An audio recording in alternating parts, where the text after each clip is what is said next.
दादा ठीक हो?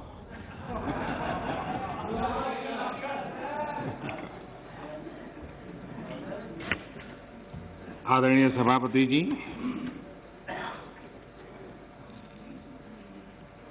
मैं राष्ट्रपति जी के प्रेरक उद्बोधन पर आभार प्रस्ताव की चर्चा में शरीक होने के लिए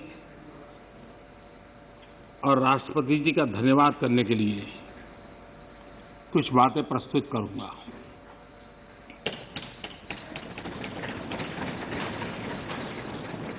राष्ट्रपति जी का भाषण भारत के 130 करोड़ नागरिकों की संकल्प शक्ति का परिचायक है। विकट और विपरीत काल में भी यह देश किस प्रकार से अपना रास्ता चुनता है, रास्ता तय करता है और रास्ते पर अचीव करता हुआ आगे बढ़ता है, ये सारी बातें विस्तार से राष्ट्रपति जी ने अपने अभिभाषण में कही है। उनका एक एक शब्द देशवासियों में एक नया विश्वास पैदा करने वाला है और हर किसी के दिल में देश के लिए कुछ करने की प्रेरणा जगाने वाला है। और इसलिए हम उनका जितना आभार व्यक्त करें उतना कम है। इस सदन में भी 15 घंटे से ज्यादा चर्चा हुई है। रात को 12-12 बजे तक हमारे सभी माननीय सांसदों ने इस चेतना को जगाए रखा है, चर्चा को जीवंत बनाया है, अधिक शार्पन किया है। इस चर्चा में भाग लेने वाले सभी माननीय सदस्यों का मैं हृदय से आभार व्यक्त करता हूं। मैं विशेष रूप से हमारी महिला सांसदों का आभार व्यक्त करना चाहता हूं, क्योंकि इस चर्चा में उनकी भागीदारी भी ज्यादा थी, विचारों की धार भी थी, रिसर्च करके बातें रखने का उनका प्रयास था और अपने आप को इस प्रकार से तैयार करके कि उन्होंने इस सदन को समृद्ध किया है, चर्चा को समृद्ध किया है। और इसलिए उनकी तैयारी, उनके तर्क और उनकी सूझबूझ, इसके लिए मैं विशेष रूप से महिला सांसदों का अभिनंदन करता हूं, उनका आभार व्यक्त करता हूं। आदरणीय अध्यक्ष महोदय, भारत आजादी के 75वें वर्ष एक प्रकार से अभी दरवाजे पर दस्तक दे ही रहे हैं। 75 वर्ष का पड़ाव हर हिंदुस्तानी के लिए गर्व का है और आगे बढ़ने के पर्व का भी है। और इसलिए समाज व्यवस्था में हम कहीं पर भी हो,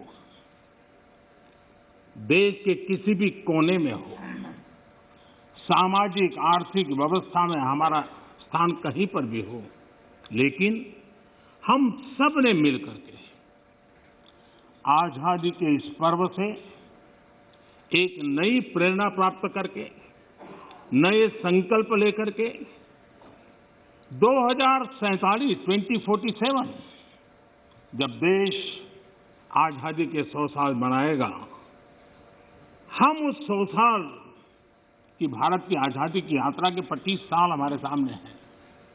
उन 25 साल को हम देश को कहां ले जाना है, दुनिया में इस देश की मौजूदगी कहां करनी है, ये संकल्प हर देशवासी के दिल में हो। ये वातावरण बनाने का काम इस परिसर का है, इस पवित्र धरती का है, इस पंचायत का है। आदरणीय अध्यक्ष जी, देश जब आजाद हुए और जो आखिरी ब्रिटिश कमांडर थे वो यहां से जब गए तो आखिर में वो यही कहते रहते थे कि भारत कई देशों का महाद्वीप है। भारत कई देशों का महाद्वीप है और कोई भी इसे एक राष्ट्र कभी नहीं बना पाएगा। ये घोषणाएं हुई थी, लेकिन भारतवासियों ने इस आशंका को तोड़ा। जिनके मन में ये प्रकार के शक थे उसको समाप्त कर दिया और हम हमारी अपनी जिजीविषा, अपनी सांस्कृतिक एकता, हमारी परंपरा आज विश्व के सामने एक राष्ट्र के रूप में खड़े हैं और विश्व के लिए आशा का किरण बन करके खड़े हुए हैं। ये 75 साल की हमारी यात्रा में हमने पाया। कुछ लोग ये कहते थे कि India was a miracle democracy. ये भ्रम भी हमने तोड़ा है। लोकतंत्र की हमारी रगों में, हमारे सांस में किस प्रकार से बुना हुआ है। हमारी हर सोच, हर पहल, हर प्रयास लोकतंत्र की भावना से भरा हुआ रहता है। इस बात को हमने अनेक चुनाव आए, अनेक सत्ता परिवर्तन आए, बड़ी आसानी से सत्ता परिवर्तन आए और परिवर्तित सत्ता व्यवस्था को भी सबने हृदय से स्वीकार करके आगे बढ़ाया। 75 साल का ये क्रम रहा है और इसलिए लोकतांत्रिक मूल्यों के लिए और हम विविधताओं से भरे हुए देश हैं। सैकड़ों भाषाएं, हजारों बोलियां, भांति भांति का पहनाव, क्या कुछ नहीं है विविधताओं से भरा हुआ। उसके बावजूद भी हमने एक लक्ष्य, एक राह ये करके दिखाया है।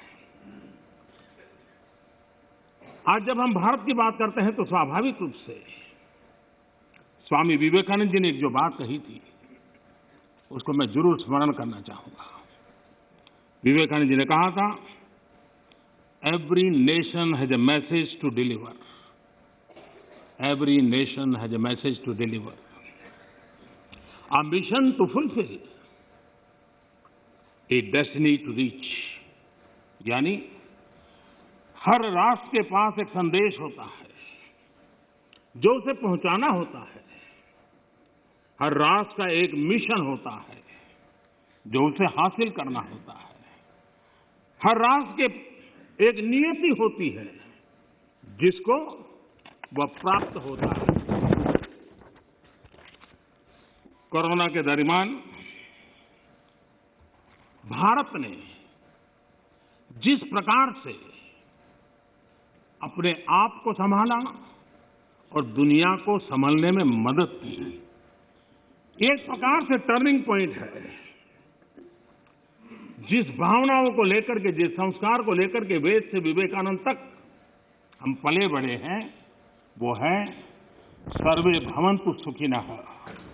ये सर्वे भवन्तु सुखिनः, सर्वे सन्तु निरामया, ये कोरोना कालखंड में भारत ने इसको करके दिखाया है और भारत ने एक आत्मनिर्भर भारत के रूप में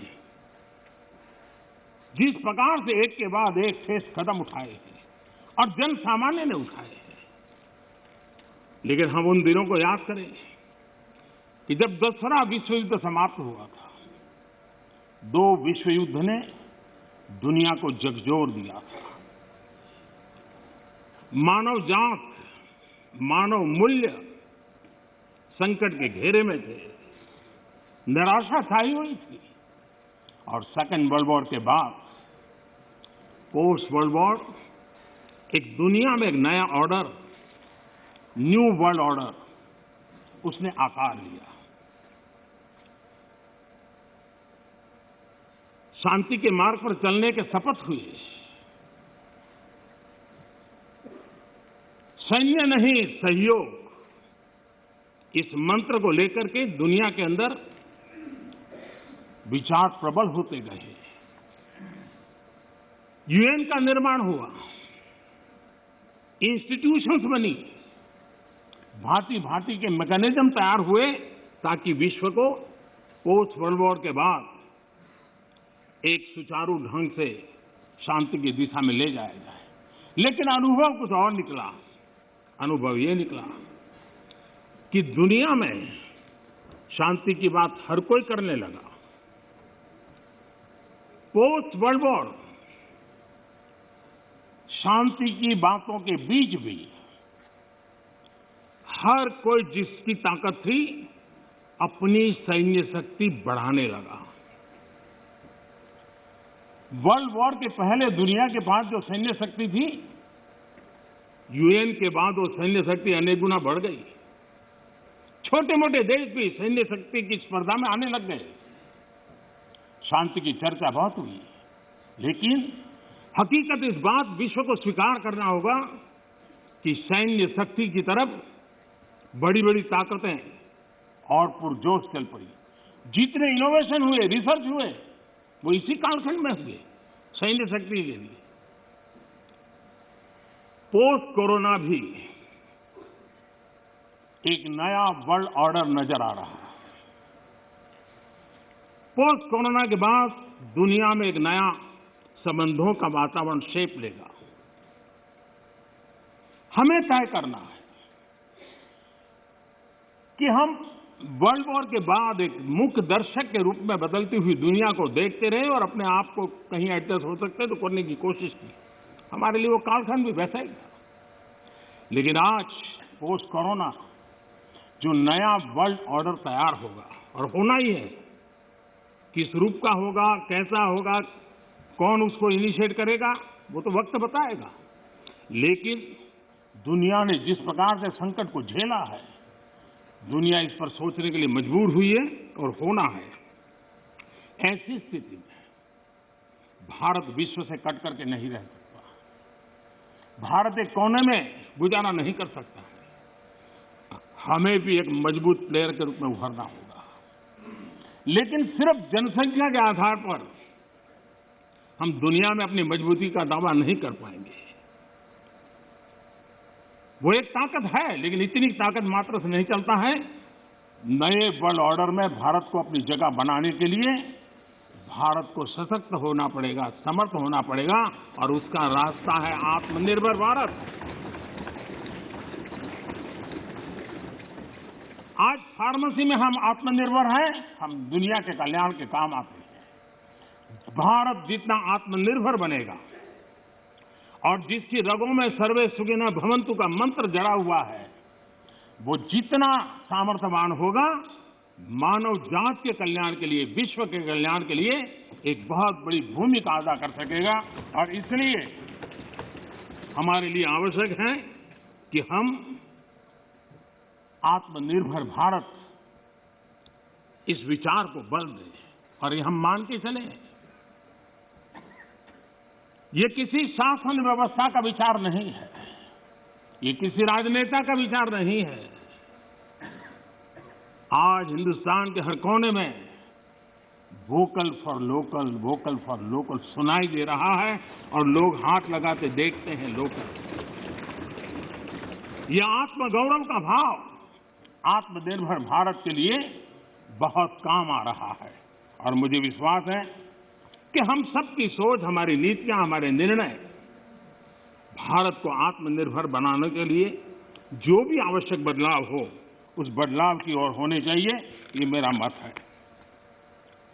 इस चर्चा के अंदर करीब करीब सभी माननीय सदस्यों ने कोरोना की चर्चा की है।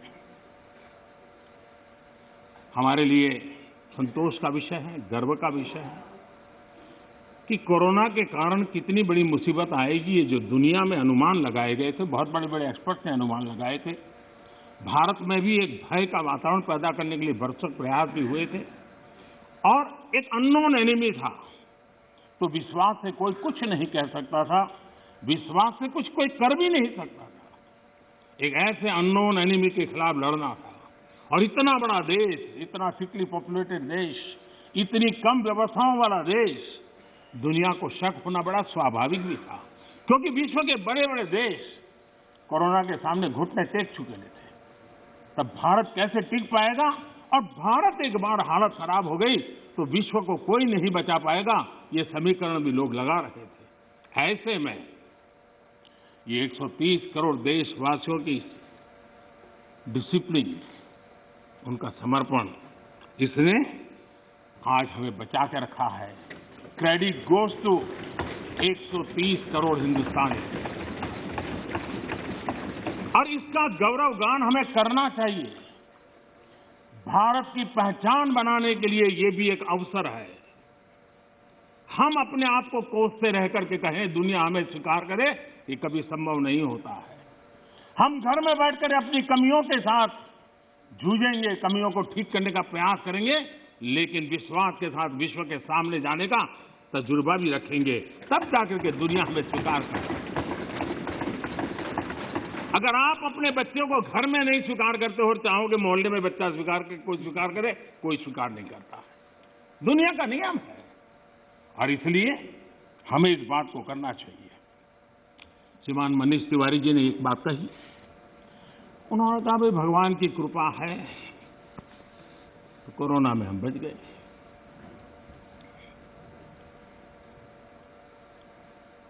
मैं इस बात से जरूर कुछ कहना चाहूंगा। ये भगवान की ही कृपा है जिसके कारण दुनिया इतनी बड़ी हिल गई, हम बच गए। भगवान की कृपा, क्योंकि वो डॉक्टर, वो नर्स भगवान का रूप बन के आए। क्योंकि वो डॉक्टर, वो नर्स अपने छोटे छोटे बच्चों को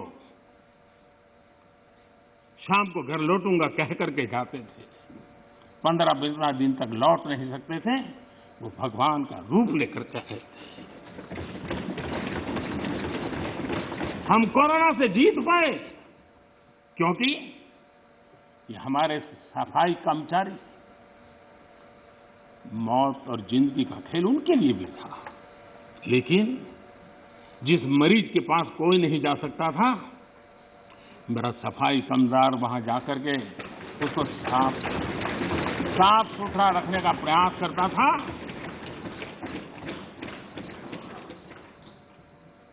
भगवान का रूप ये सफाई कामदार के रूप में आया था।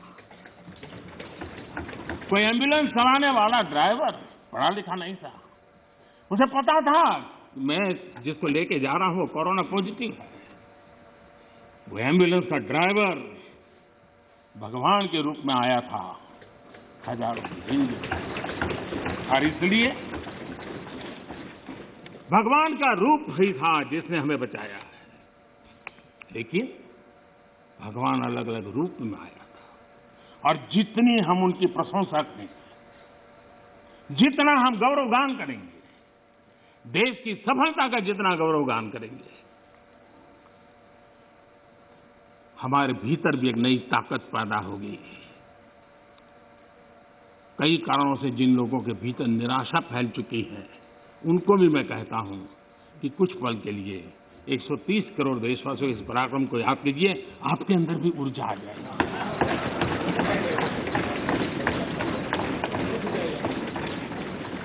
माननीय अध्यक्ष जी, इस कोरोना काल एक ऐसा कसौटी का काल था जिसमें सच्ची कसौटी तब होती थी जब संकट होता है। सामान्य स्थिति में बहुत जल्दी ध्यान में नहीं आता।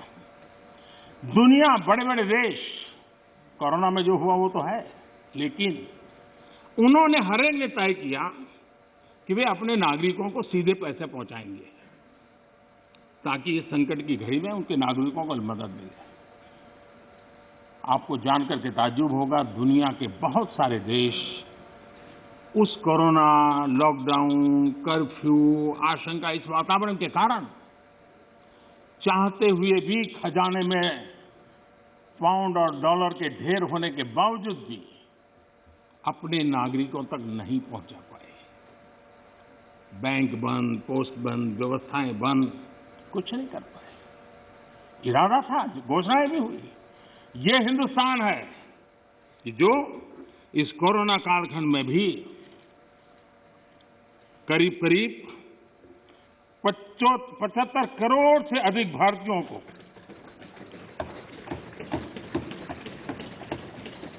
राशन पहुंचा सकता है, 8 महीने तक राशन पहुंचा सकता है।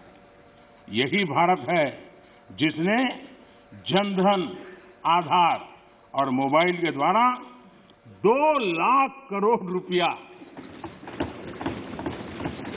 इस कालखंड में लोगों तक पहुंचा दिया। और दुर्भाग्य देखिए, जो आधार, जो मोबाइल, ये जनधन अकाउंट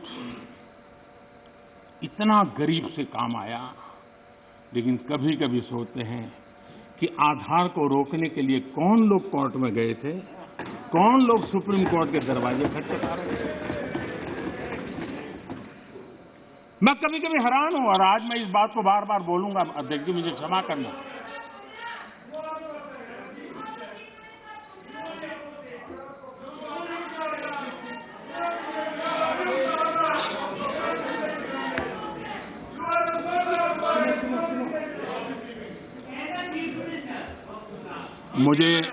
मुझे 1 मिनट का विराम देने के लिए मैं आपका बहुत आभारी हूं।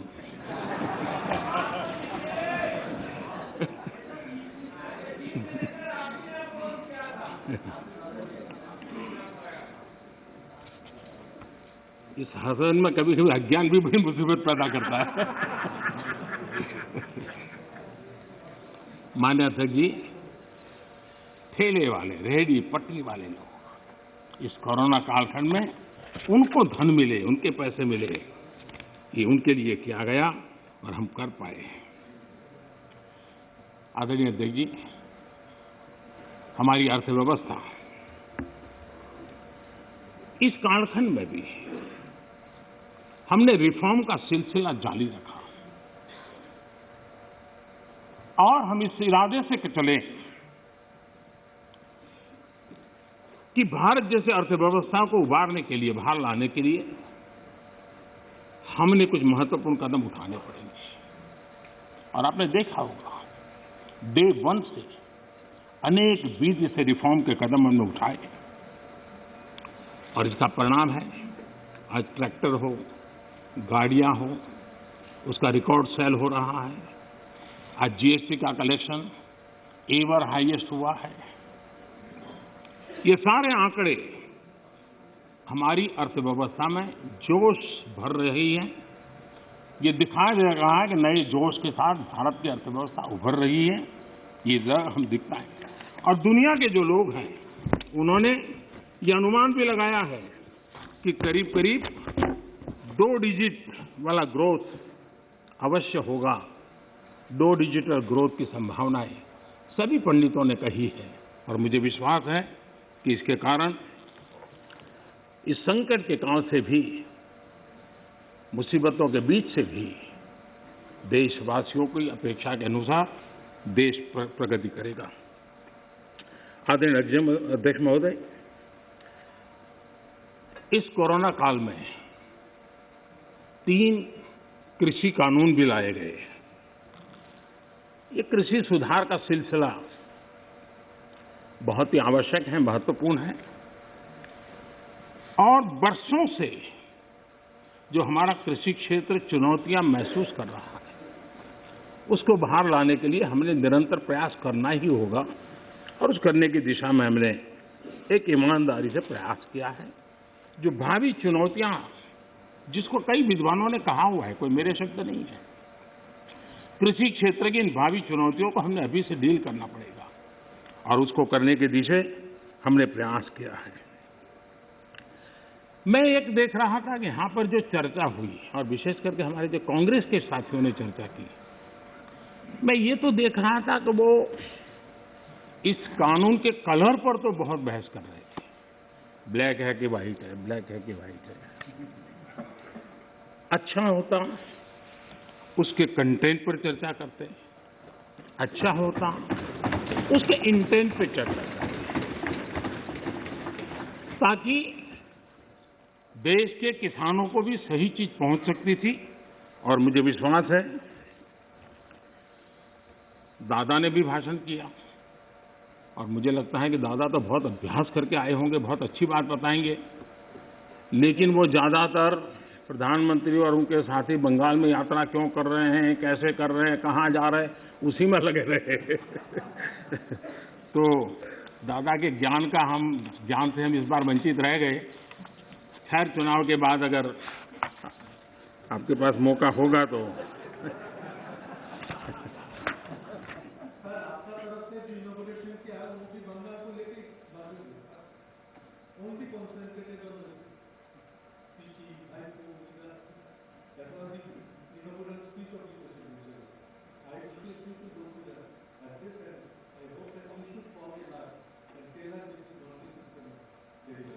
ये कितना महत्वपूर्ण प्रदेश है, इसीलिए तो हम कर रहे हैं।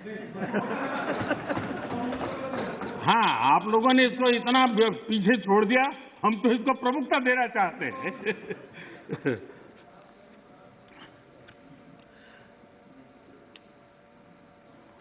हम एक बात समझें,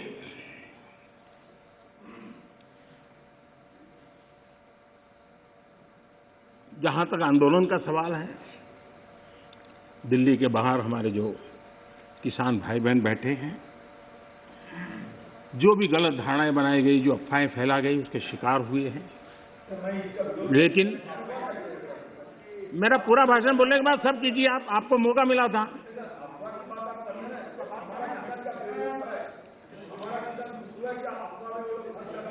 आप तो ऐसे शब्द उनके लिए बोल सकते हैं, हम नहीं बोल सकते, हम नहीं बोल सकते हैं।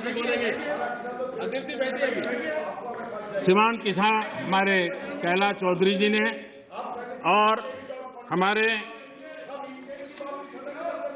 समय बोलते ही रहेंगे क्या? माननीय, आपको पर्याप्त समय, पर्याप्त अवसर दिया था, आपने पूरी बात कही, उस समय किसने टोका टोकी नहीं की। प्लीज आप मत। माननीय प्रधानमंत्री, माननीय अधीर रंजन जी, प्लीज।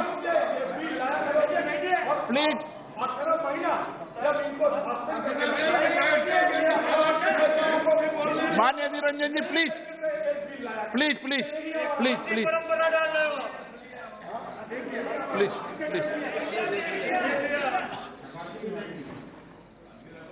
देखिए, मैं कितनी सेवा करता हूँ आपकी। आपको जहां रजिस्टर करवाना था हो गया।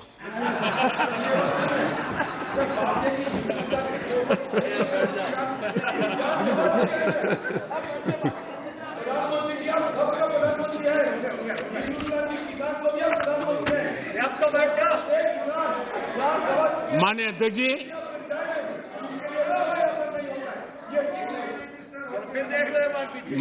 जी, आंदोलन कर रहे सभी किसान साथियों की भावनाओं का ये सदन भी और ये सरकार भी आदर करती हैं, आदर करती रहेगी। और इसीलिए सरकार के वरिष्ठ मंत्री, जब ये आंदोलन पंजाब में था तब भी और बाद में भी, लगातार उनसे वार्ता कर रहे हैं, किसानों के प्रति सम्मान भाव के साथ कर रहे हैं, आदर भाव के साथ कर रहे हैं। और इसलिए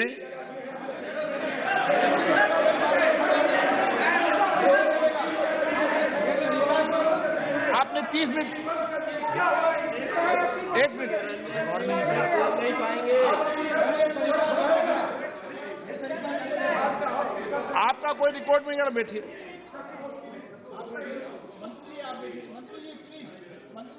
अधीर बाबू, कुछ कहना है तो और।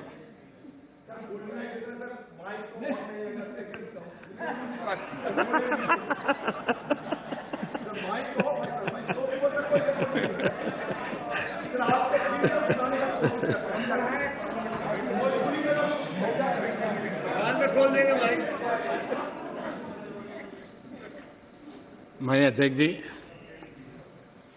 बीच बीच में जरूरी होता है सब। लगातार बातचीत होती रही है और जब पंजाब में आंदोलन चल रहा था उस समय भी हुई है, दिल्ली आने के बाद हुई ऐसा नहीं है। बातचीत में किसानों की शंकाएं क्या है वो ढूंढने का भी भरपूर प्रयास किया गया। उनसे लगातार कहा गया कि भाई अपन एक एक मुद्दे पर चर्चा करें, और नरेंद्र सिंह जी तोमर ने इस विषय में विस्तार से बताया भी है राज्यसभा में। तो क्लोज बाय क्लोज चर्चा करने के लिए भी कहा, और हम मानते हैं कि अगर इसमें कोई कमी हो और सचमुच में किसान का नुकसान करते उसमें बदल करने में क्या जाता है जी। ये देशवासियों के लिए है, अगर कोई निर्णय करते हैं तो किसानों के लिए है। लेकिन हम इंतजार करते हैं, अभी भी हम इंतजार करते हैं कि वो अगर कोई चीज स्पेसिफिक बताते हैं और अगर वो कन्विंसिंग है तो हमें कोई संकोच नहीं है। और इसीलिए हम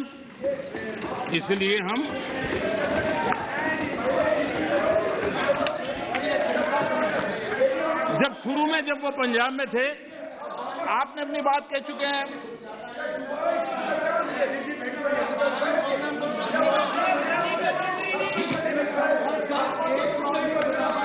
एक मिनट बोल दिया ना, नहीं ऐसा ठीक नहीं है। आपको पर्याप्त समय पर्याप्त अवसर मैंने दिया था, किसी ने टोका टोकी नहीं की थी। नहीं माननीय सुरेश जी प्लीज बैठिए, प्लीज। नो, ये तरीका नहीं है, नहीं, no.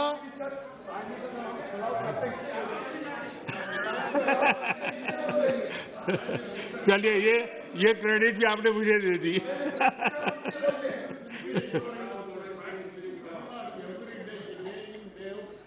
Mister Balu please, please.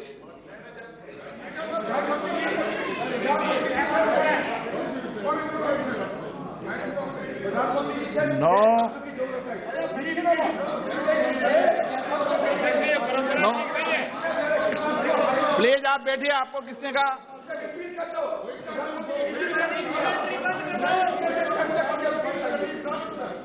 PR Balu ji please, please please please, आपको मैं पर्याप्त समय पर्याप्त अवसर देता हूं। Please please sit down. माननीय प्रधानमंत्री जी, आपका कोई नोट नहीं हो रहा। माननीय प्रधानमंत्री,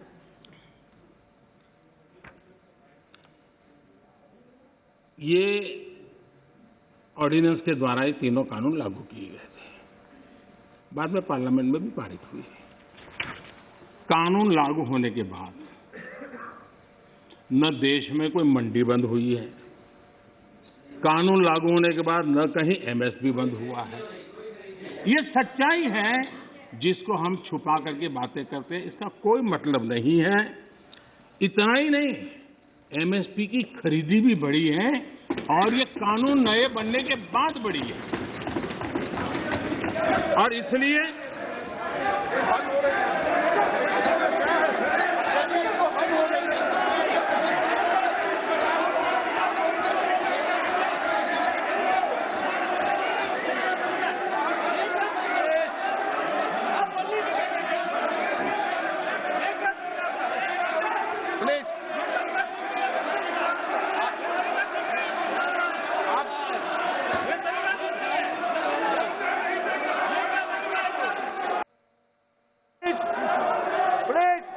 रंजन जी प्लीज एक मिनट बैठिए, बैठिए, बैठिए, बैठिए, आसन पे बैठिए। माननीय सदस्यगण, मैंने इस विषय पर आपको सभी माननीय सदस्यों को पर्याप्त समय पर्याप्त अवसर दिया था। जब कोई भी प्रतिपक्ष का माननीय नेता या सदस्य बोलता था तो मैंने सभी से कहा कि सब बात ध्यान से सुने, किसी को टोका टोकी नहीं करे। और रात्रि को 1 बजे तक, जब तक सदन में अंतिम वक्ता था, मैंने पर्याप्त समय दिया है। मेरा आपसे आग्रह है, माननीय प्रधानमंत्री जी अपनी बात कह रहे हैं, आपने अपनी बात कह चुके हैं, उनका जवाब माननीय प्रधानमंत्री जी दे रहे हैं। माननीय प्रधानमंत्री से आग्रह करूंगा अपनी बात।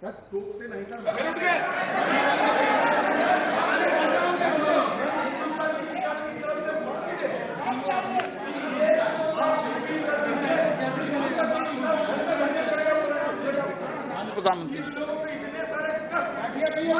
माननीय अध्यक्ष जी,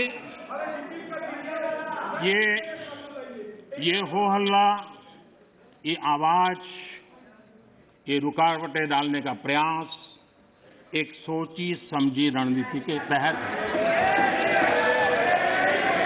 और सोची समझी रणनीति ये है कि जो झूठ फैलाया है जो अफवाहें फैलाई हैं उसका पर्दाफाश हो जाएगा, सत्य वहां पहुंच जाएगा तो उनका टिकना भारी हो जाएगा। और इसलिए हो हल्ला करते रहो, जैसा बाहर करते हैं वैसा अंदर भी करते रहो, यही खेल चलता रहा है। लेकिन इससे कभी भी आप लोगों का विश्वास नहीं जीत पाओगे, मान के चलो।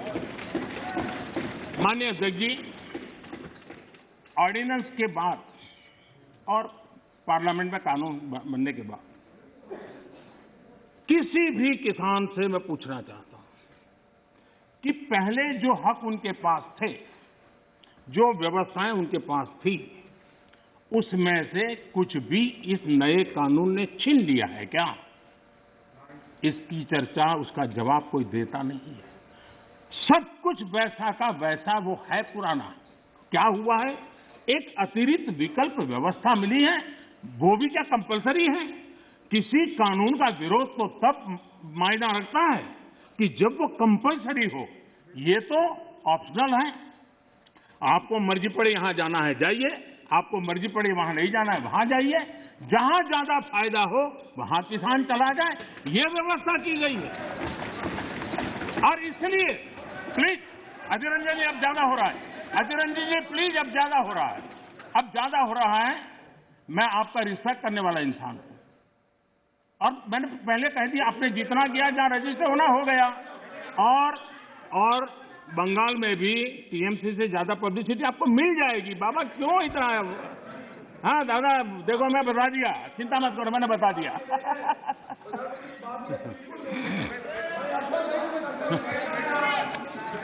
अधीर रंजन जी प्लीज, अधीर रंजन जी, अच्छा नहीं लगता है। मैं इतना आदर करता हूं, आप आज ऐसा क्यों कर रहे हैं? आप ऐसा क्यों नहीं कर रहे?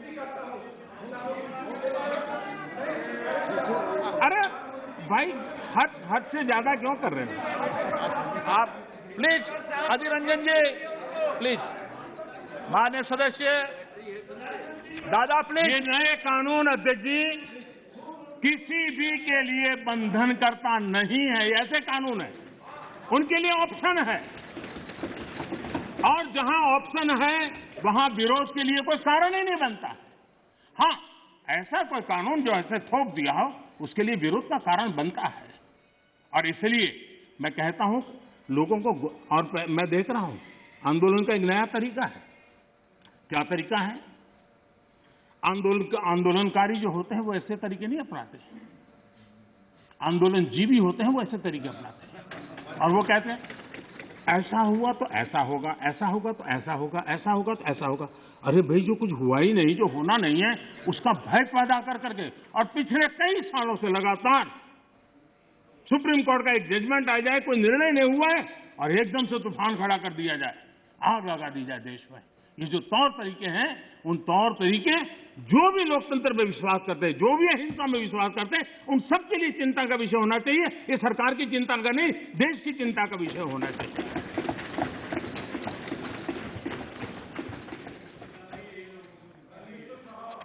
इस प्लीज बाद में समय मिलेगा आपको।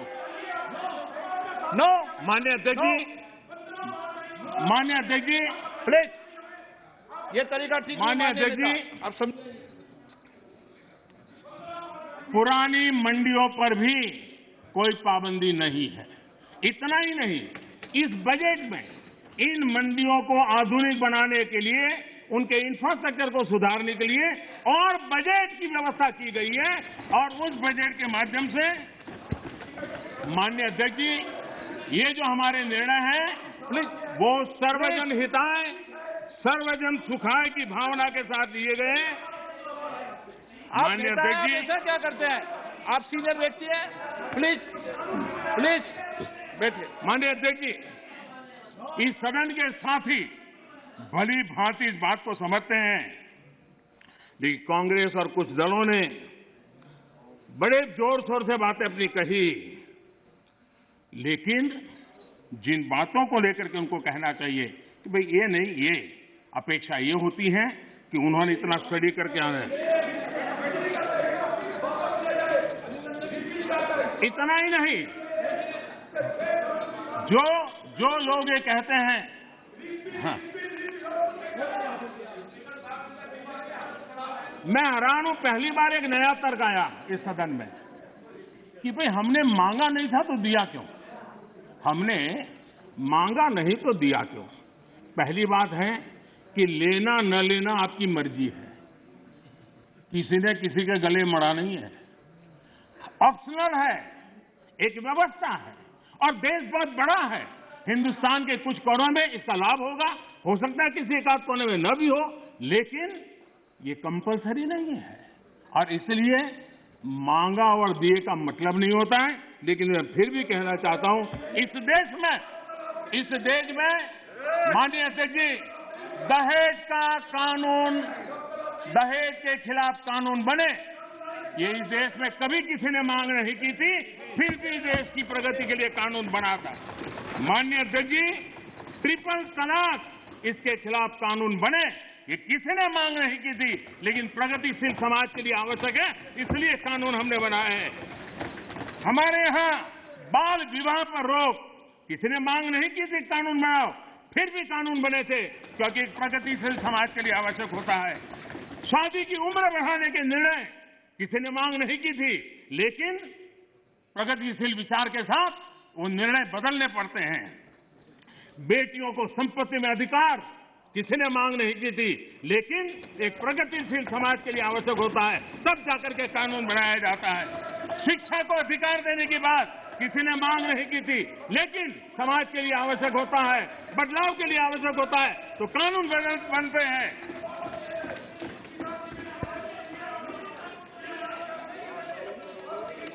क्या कभी भी इतने सुधार हुए, सब बदलते हुए समाज ने इसको स्वीकार किया कि नहीं किया, ये दुनिया पूरी तरह जानती है।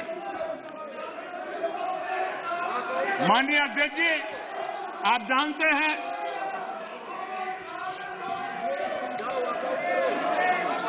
उन्होंने पर्याप्त समय, पर्याप्त अवसर दिया है बोलने का, ये तरीका ठीक नहीं है आपका। ठीक,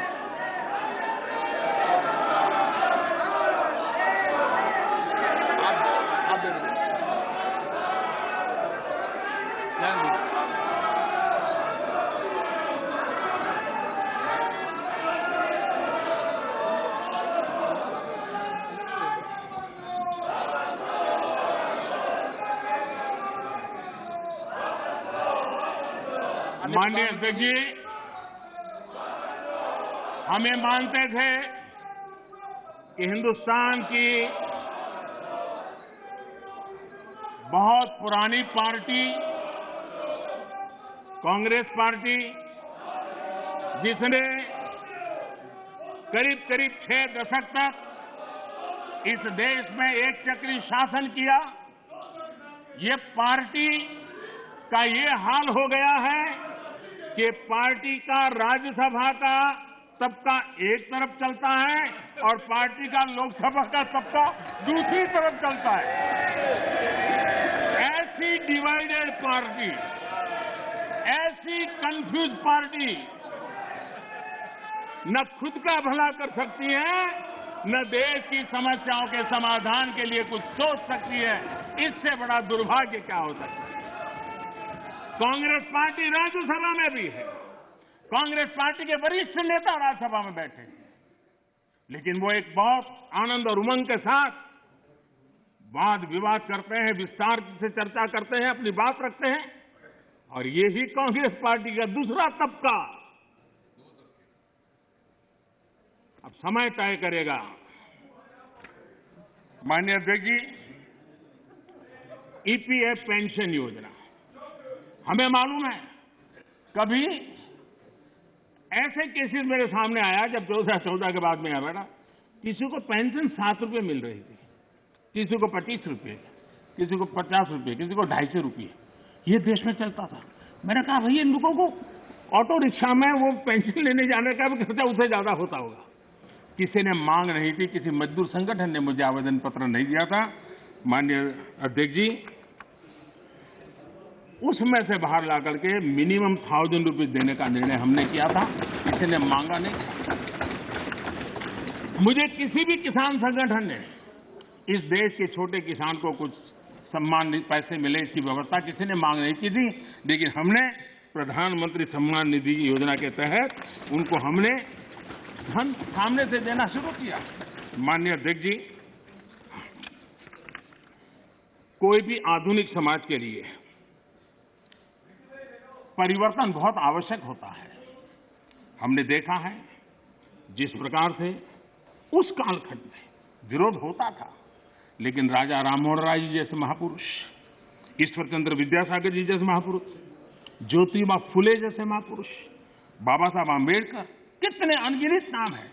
उन्होंने समाज के सामने उल्टे प्रवाह में सामने होकर के समाज सुधार का बीड़ा उठाया था, व्यवस्थाएं बदलने के लिए बीड़ा उठाया।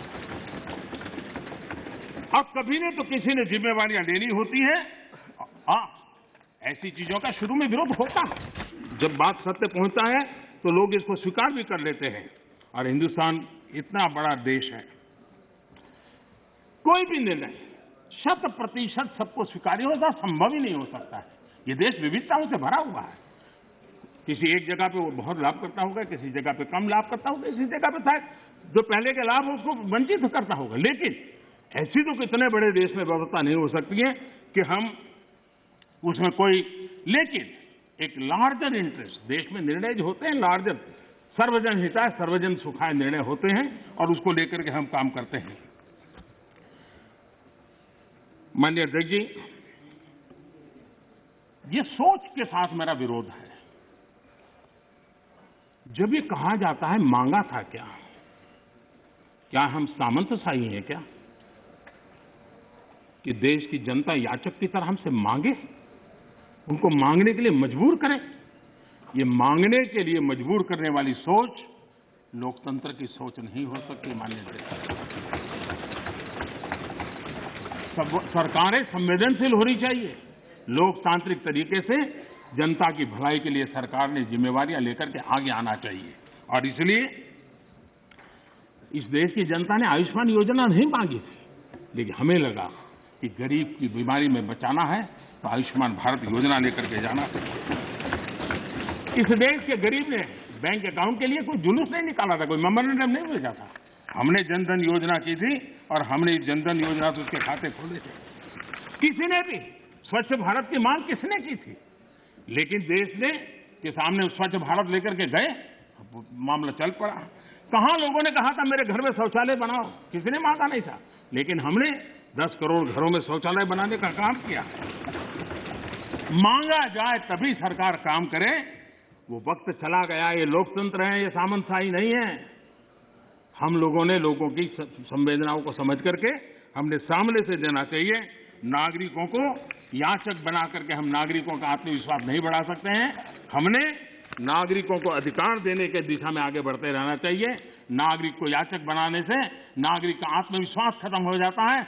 नागरिक का सामर्थ्य पैदा करने के लिए, उसका आत्मविश्वास पैदा करने के लिए हमारे कदम होने चाहिए और हमने इस दिशा में कदम उठाए हैं।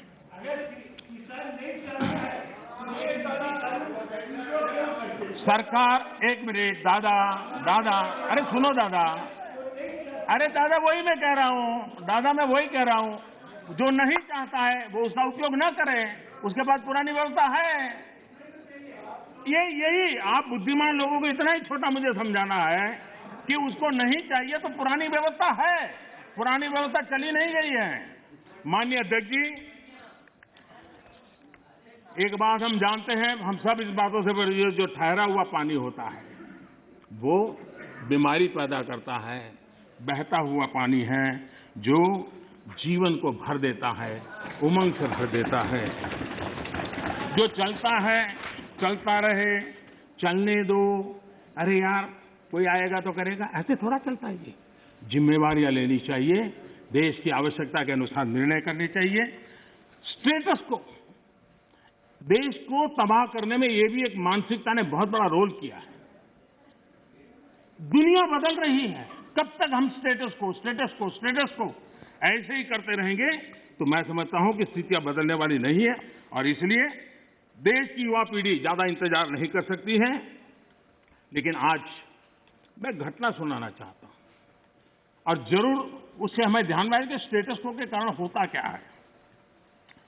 ये करीब 40-50 साल पुरानी घटना का किस्सा है। मैंने कभी किसी से सुना था इसलिए उसकी तारीख वारीख में इधर उधर हो सकता है, लेकिन जो मैंने सुना था, जो मेरी स्मृति में है, वो मैं बता रहा हूं। 60 के दशक में तमिलनाडु में राज्य के कर्मचारियों के तनख्वाह बढ़ाने के लिए कमीशन बैठा था और राज्य के कर्मचारियों का वेतन बढ़े, इसके लिए उस कमीशन का काम था। उस कमेटी के चेयरमैन के पास एक लिफाफा आया, टॉप सीक्रेट लिखा हुआ था। उन्होंने देखा तो उसके अंदर एक अर्जी थी और उसने लिखा था कि मैं बहुत साल से सिस्टम में काम कर रहा हूं, ईमानदारी से काम कर रहा हूं, लेकिन मेरी तनख्वाह बढ़ नहीं रही है, मेरी तनख्वाह बढ़ाई जाए। ये उसने चिट्ठी लिखी थी। तो चेयरमैन ने जिसने चिट्ठी लिखी उसको लिखा, भाई तुम हो कौन, क्या है पद, क्या है वगैरह। तो उसने फिर जवाब लिखा दूसरा कि मैं सरकार में जो मुख्य सचिव का कार्यालय है वहां सीसीए के पद पर बैठा हूं, मेरे पास सीसीए के पद पर मैं काम कर रहा हूं। तो इनको कहा, भाई ये सीसीए क्या होता है, कुछ पता तो है नहीं, ये सीसीए कौन होता है। तो उन्होंने दोबारा चिट्ठी लिखी, भाई हमने तो पूरे उसमें सीसीए शब्द हमने कहीं देखा नहीं, पढ़ा नहीं, ये है क्या, हमें बताओ। तो उसने कहा, साहब मैं बंधा हुआ हूं कि 1975 के बाद ही इसके विषय में मैं जिक्र कर सकता हूं, अभी नहीं कर सकता हूं। तो फिर चेयरमैन ने उनको लिखा कि फिर ऐसा करो भाई, 75 के बाद जो भी कमीशन बैठे वहां जाना, मेरा सर क्यों खा रहे हो। तो उसको लगा ये तो मामला बिगड़ गया। तो उसको लगा, तो कहना ठीक है साहब, मैं बता देता हूं मैं कौन हूं। तो उसने उनको चिट्ठी लिख के बताया कि साहब मैं जो हूं वो सीसीए के पद पर कई वर्षों से काम कर रहा हूं और मुख्य सचिव के कार्यभार। तो बोले सीसीए का मतलब होता है Churchill cigar assistant, Churchill cigar assistant, ये सीसीए का पद है जिस पर मैं काम करता हूं। तो ये है क्या। तो 1940 में जब चर्चिल ब्रिटेन के प्रधानमंत्री बने थे तो त्रिची सागर हमारे यहां से सिगार जाती थी उनके लिए, और इस सीसीए जो था उसका काम था वो सिगार उनको सही पहुंची कि नहीं पहुंची इसकी चिंता करना, और इसके लिए पद बनाया गया था। वो सिगार की सप्लाई होती थी। 1945 में वो चुनाव हार गए, लेकिन फिर भी वो पद बना रहा और सप्लाई भी जारी रही। देश आजाद हो गया। देश आजाद होने के बाद इसके बाद भी माननीय अध्यक्ष जी ये पद कंटिन्यू था। चर्चिल को सिगरेट पहुंचाने की जिम्मेवारी वाला एक पद मुख्य सचिव के कार्यालय में चल रहा था, और उसने अपने लिए कुछ तनख्वाह मिले, कुछ प्रमोशन मिले, इसके लिए उसे चिट्ठी लिखी थी। अब देखिए ऐसा स्टेटस को अगर हम बदलाव नहीं करेंगे, व्यवस्थाओं को देखेंगे नहीं, तो ये उससे बड़ा क्या उदाहरण हो सकता है। मैं जब मुख्यमंत्री बना तो एक रिपोर्ट आती थी कि आज कोई बलून नहीं आया और कोई पर्चे नहीं फेंके गए। ये सेकंड वर्ल्ड वॉर के समय शायद शुरू हुआ होगा, अभी भी वो चलता था। यानी ऐसी चीजें हमारी व्यवस्था में घुसी हुई हैं। हमें लगता है कि भाई हम रिबन काटेंगे, दिया जलाएंगे, फोटो निकल जाएगी, हमारा काम हो गया। देश ऐसे नहीं चलता है। हमने जिम्मेवारी के साथ देश में बदलाव के लिए हर प्रकार की कोशिश करनी चाहिए। गलतियां हो सकती है, लेकिन इरादा अगर नेक हो तो परिणाम अच्छे मिलते भी हैं। हो सकता है एक आध में हमें न कुछ मिले। आप देखिए हमारे देश में एक समय था कि किसी को अपना सर्टिफाई कराना है तो कॉर्पोरेटर, काउंसिलर उसके घर के बाहर सुबह क्यू लग जाती थी, और जब तक वो थप्पा न मारे, और मजा है कि वो तो नहीं मारता था, एक लड़का बाहर बैठता था, वो सिक्का मार देता था और देते। अब चल रहा था। मैंने कहा इसकी क्या मतलब है, हम भरोसा करें देश के नागरिक पर। मैंने आकर के वो अटेस्ट करने वाली सारी प्रथा को खत्म कर दिया, देश के लोगों को लाभ हुआ। हमने बदलाव के लिए काम करना चाहिए, सुधारों के लिए काम करना चाहिए। अब हमारे यहाँ इंटरव्यू होते थे, मैं अभी भी हैरान हूं जी। एक व्यक्ति एक दरवाजे से अंदर आता है, 3 लोगों की पैनल बैठी है, उसका मुंह देखने, नाम भी पूरा पूछते नहीं, 30 सेकंड में निकल जाता है, हजारों, और वो इंटरव्यू कॉल होता है और फिर ऑर्डर दिए जाते हैं। हमने कहा भाई क्या मतलब है, उसका जो एजुकेशन क्वालिफिकेशन है उसके सारे इकट्ठा करो, मेरिट के आधार पर कंप्यूटर को पूछो, वो जवाब दे देगा। ये तीसरे और चौथे श्रेणी के लोगों के लिए इंटरव्यू का क्या जमाल बनाया हुआ है। और लोग कहते थे भाई सिफारिश के बिना नौकरी नहीं मिलेगा, हमने खत्म कर दिया। मैं समझता हूं कि देश में हम चीजों को बदलने से, असफलता के डर से अटक के रहना, ये कभी भी किसी का भला नहीं करता है। हमने बदलाव करने चाहिए और बदलाव करने का प्रयास हम करते हैं। माननीय अध्यक्ष जी, हमारे यहाँ खेती, हमारे यहाँ किसानी एक प्रकार से हमारी संस्कृति की मुख्य धारा का हिस्सा रही है। एक प्रकार से हमारी संस्कृति के प्रवाह के साथ हमारी किसानी जुड़ी हुई है। हमारे ऋषियों ने, मुनियों ने इस पर बहुत कुछ लिखा हुआ है, ग्रंथ अवेलेबल है हमारे यहाँ कृषि के संबंध में, बहुत सारे उत्तम अनुभव भी हैं। और हमारे यहाँ राजा भी खेतों में हल चलाते थे। जनक राजा की बात तो हम जानते हैं, कृष्ण भगवान के भाई बलराम की बात हम जानते हैं। कोई भी बड़ा परिवार होगा, हमारे यहाँ किसानी और खेती, ये हमारे देश में सिर्फ कल्टीवेशन ऑफ क्रॉप नहीं, हमारे यहाँ एग्रीकल्चर एक प्रकार का समाज जीवन के कल्चर का हिस्सा रहा हुआ है। और उसी हिस्सों को लेकर के हम करें, और ये हमारी संस्कृति है। हमारे पर्व हो, त्योहार हो, हमारे गीत हो, सब चीजें फसल बोने के समय के साथ या फसल काटने के साथ जुड़ी हुई रहती है। ये हमारी यहाँ परंपरा रही है। हमारे जितने लोकगीत हैं वो भी किसानी से जुड़े हुए होते हैं, फसल से जुड़े। हमारे त्योहार भी उसी से जुड़े हुए रहते हैं। और इसलिए, और हमारे देश की विशेषता देखिए, हमारे यहाँ किसी को आशीर्वाद देते हैं, शुभकामना देते हैं, तो उसके साथ धन धान्य शब्द उपयोग करते हैं। धन धान्य, धन और धान्य को हमारे यहाँ अलग नहीं करते हैं। सिर्फ धान्य भी नहीं बोलता है कोई, सिर्फ धन भी नहीं होता, धन धान्य बोला जाता है। हमारे यहाँ धान्य का ये मूल्य, ये महत्व समाज जीवन का हिस्सा है।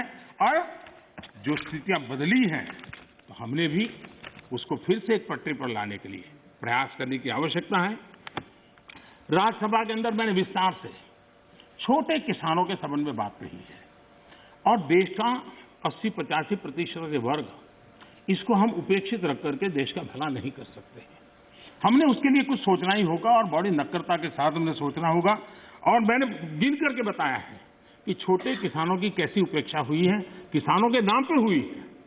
उसमें एक बदलाव बहुत जरूरी है। और आपको भी, ये छोटा किसान जाग जाएगा तो जवाब आपको भी देना पड़ेगा, ये मैं पूरी तरह समझता हूं। हमारे यहाँ जैसे जैसे आबादी बढ़ रही है, जमीन का टुकड़ा छोटा होता जा रहा है, परिवार के अंदर जमीन जो है बढ़ जाती है। चौधरी चरण सिंह जी ने तो एक जगह पे ये कहा हुआ है कि हमारे यहाँ किसान इतना जमीन की मालिकी उसकी कम हो रही है कि वो स्थिति ऐसी आएगी कि वो अपने खेत में ही ट्रैक्टर को टर्न करना होगा तो नहीं कर पाएगा, इतना भी जमीन का टुकड़ा होगा। चौधरी चरण सिंह जी के शब्द है। तो ऐसी जब चिंता हमारे इन महापुरुषों ने हमारे सामने की है, तो हमें भी तो कुछ न कुछ व्यवस्थाएं करनी होगी। हमें इस आजादी के बाद हमारे देश में 28% खेतहर मजदूर थे, 28% लैंडलेस लेबरर थे। 10 साल पहले जो सेंसस हुआ उसमें ये जनसंख्या, खेतीहर संख्या 28 से 55% हो गई। अब ये किसी भी देश के लिए चिंता का विषय होना चाहिए कि 28 से हमारा खेतहर मजदूर 55% पर पहुंच गया है।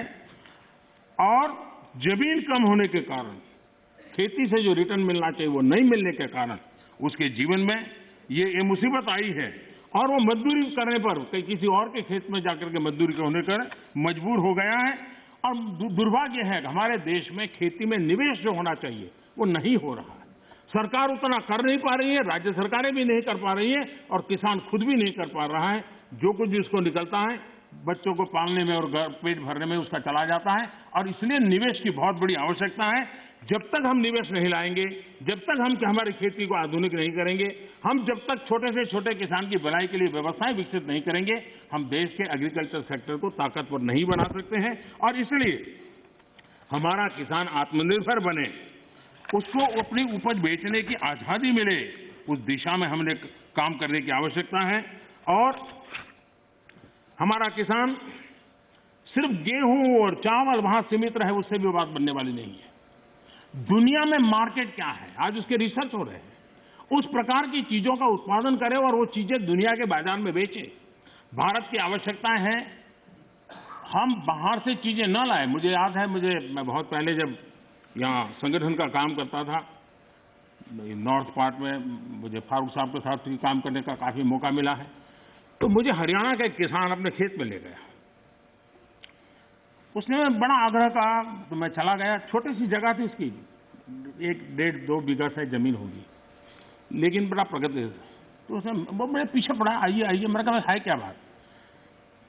वे बोले एक बार आइए तो देखिए। तो मैं गया उसके यहाँ, करीब 30-40 साल पहले की बात है, 30 साल हो गए।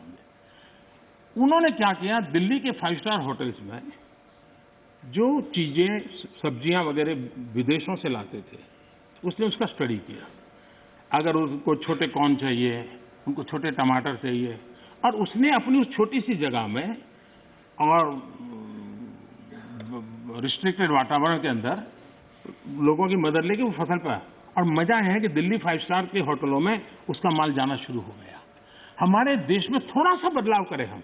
अब हमने कभी सोचा है स्ट्रॉबेरी हम बाय एंड लार्ज मानते हैं कि वो ये ठंडे प्रदेशों का है।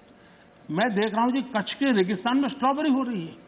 मैं देख रहा हूं जी मध्य प्रदेश के अंदर, उत्तर प्रदेश के अंदर, वहां स्ट्रॉबेरी हो रही है। बुंदेलखंड में जहां पानी की दिक्कत है।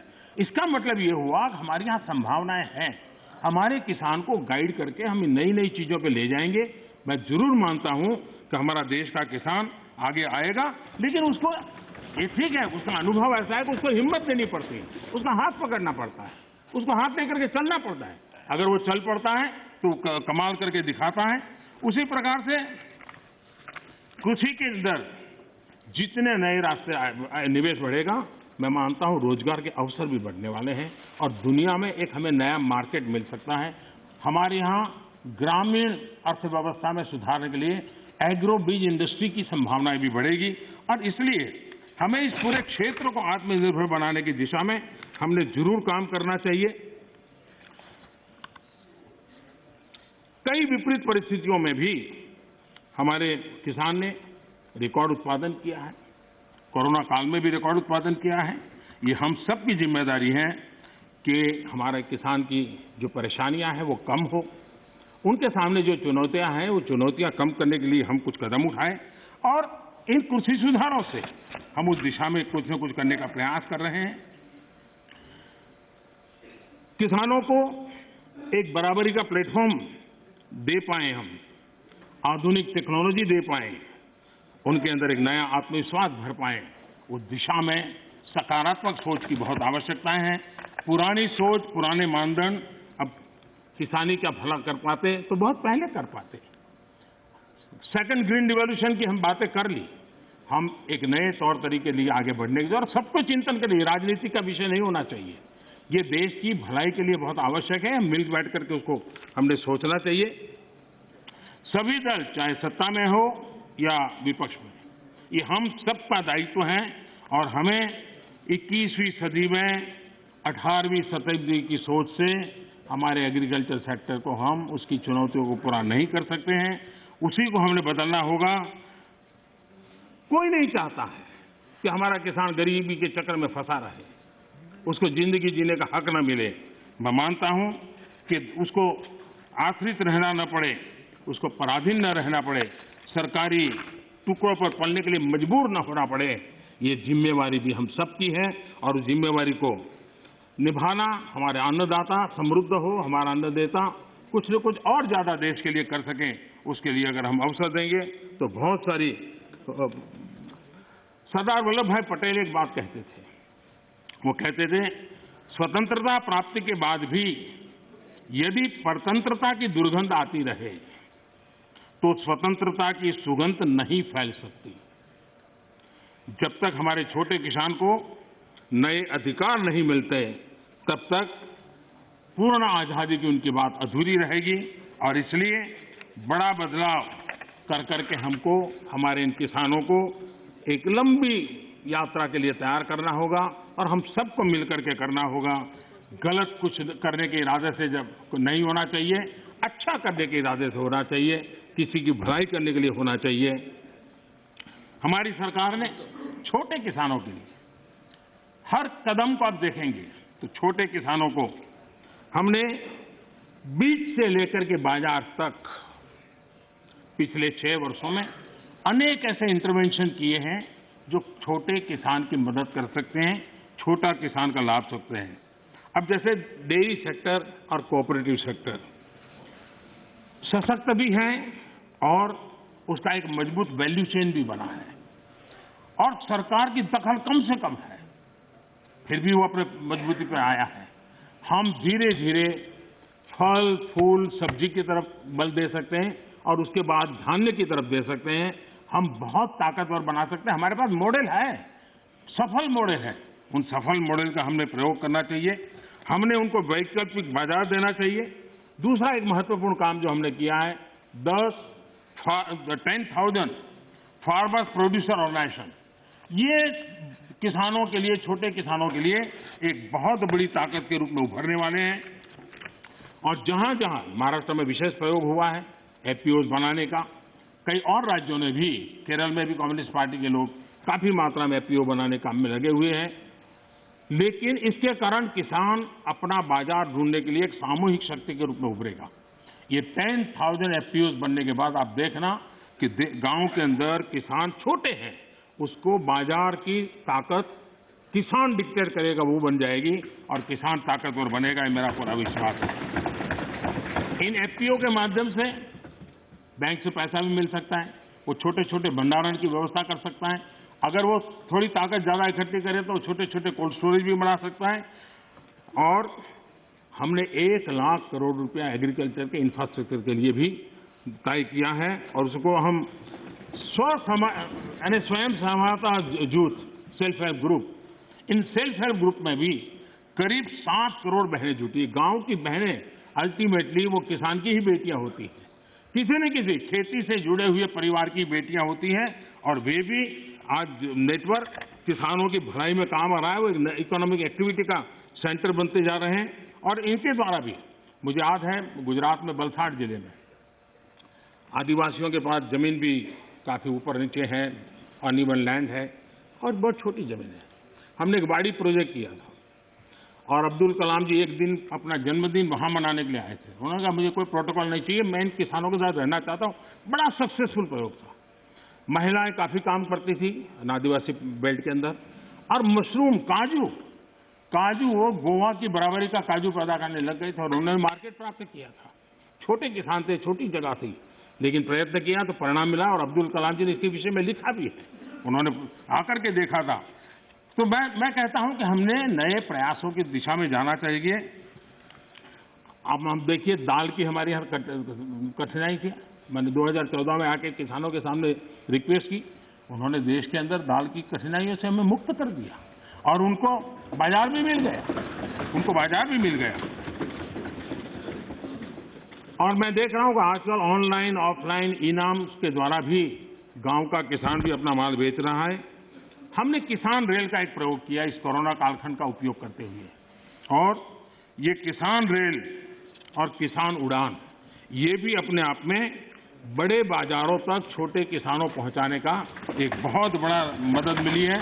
एक प्रकार से ये ट्रेन जो है चलता फिरता कोल्ड स्टोरेज है। और मैं सदन के सदस्यों से जरूर कहना चाहूंगा कि ये किसान रेल कहने को तो सामान ढोने वाली व्यवस्था है, लेकिन उसने दूर सुदूर गांव के छोटे किसान को किसी और राज्य के दूसरे बाजार के साथ जोड़ दिया। अब देखिए, नासिक से किसान मुजफ्फरनगर के व्यापारी से जुड़ा और क्या भेजा, उसकी ताकत बड़ी नहीं थी। 30 किलो अनार, 30 केजी अनार, ये उसने वहां से ये किसान रेल से भेजा और खर्चा कितना हुआ, 124 रुपीज। उसको बड़ा बाजार मिल गया। ये 30 किलो इतनी छोटी चीज है कि शायद कोई कुरियर वाला भी नहीं ले जाता, लेकिन ये व्यवस्था थी तो यहां का किसान वहां तक जाकर के अपना माल बेच पाया है। उसी प्रकार से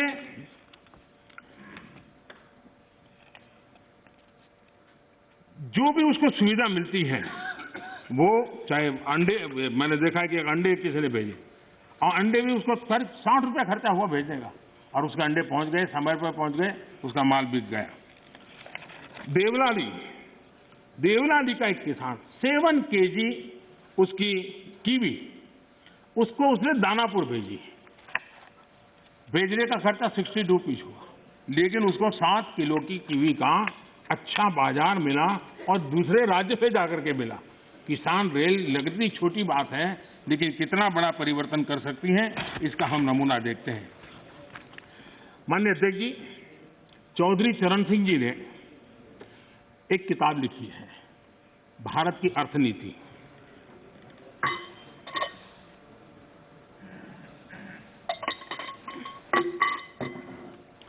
भारत की अर्थनीति की किताब में चौधरी साहब ने लिखा सुझाव दिया है, सारे देश को खाद्यान्न के लिए एक ही क्षेत्र मान लिया जाए।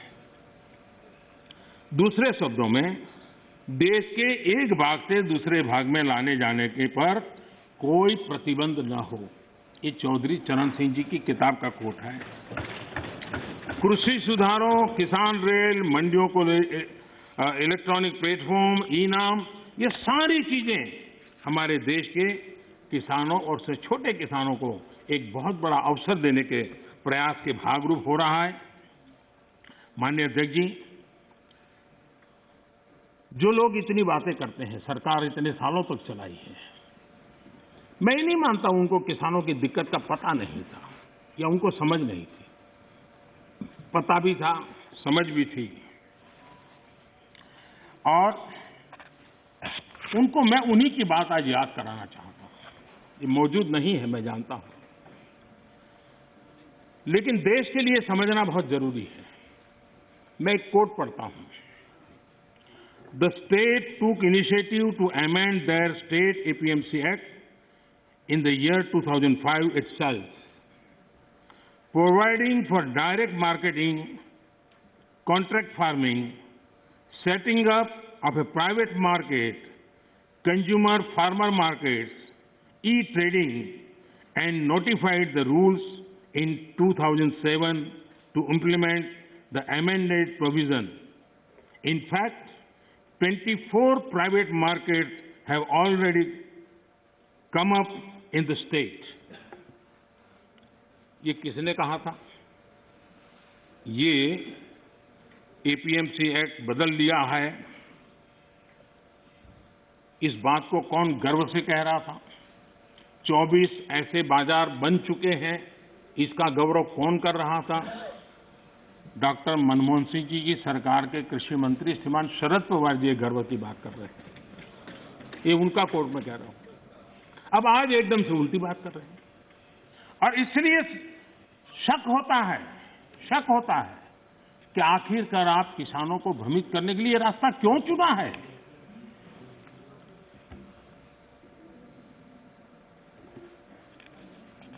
देश की मंडियां चल रहे हैं, सिंडिकेट और कीमतों को प्रभावित करने वाले नेक्सस में के बारे में जब उनको पूछा गया, उनको एक सवाल पूछा था कि ये नेक्सस है मंडियों वालों वगैरह का, तो क्या कहना है? तो शरद पवार का एक दूसरा जवाब है, वो भी बड़ा इंटरेस्टिंग है। उन्होंने कहा था, किसानों के बचाव के लिए ही तो APMC रिफॉर्म को प्रमोट किया जा रहा है, ताकि किसानों को APMC मंडियों का विकल्प मिले। जब ज्यादा व्यापारी रजिस्टर होंगे, तब स्पर्धा बढ़ेगी और मंडी में सांठगांठ इससे खत्म होगी। ये बात उन्होंने कही है, और इसलिए मैं समझता हूं कि इन बातों को हमने समझना होगा।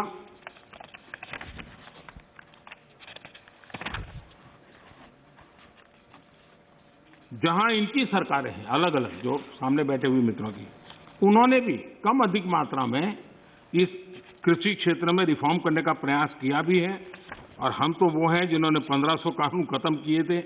हम प्रोग्रेसिव पॉलिटिक्स में विश्वास करते हैं, हम रिग्रेसिव पॉलिटिक्स में जाना नहीं चाहते हैं, और इसलिए, और भोजपुरी में तो एक कहावत है, कुछ लोग ऐसे हैं, भोजपुरी में कहावत है, ना खेलब ना खेल देव, खेल में बिगाड़ब। न खेलूंगा न खेलने दूंगा, मैं खेल को बिगाड़ के रखूंगा।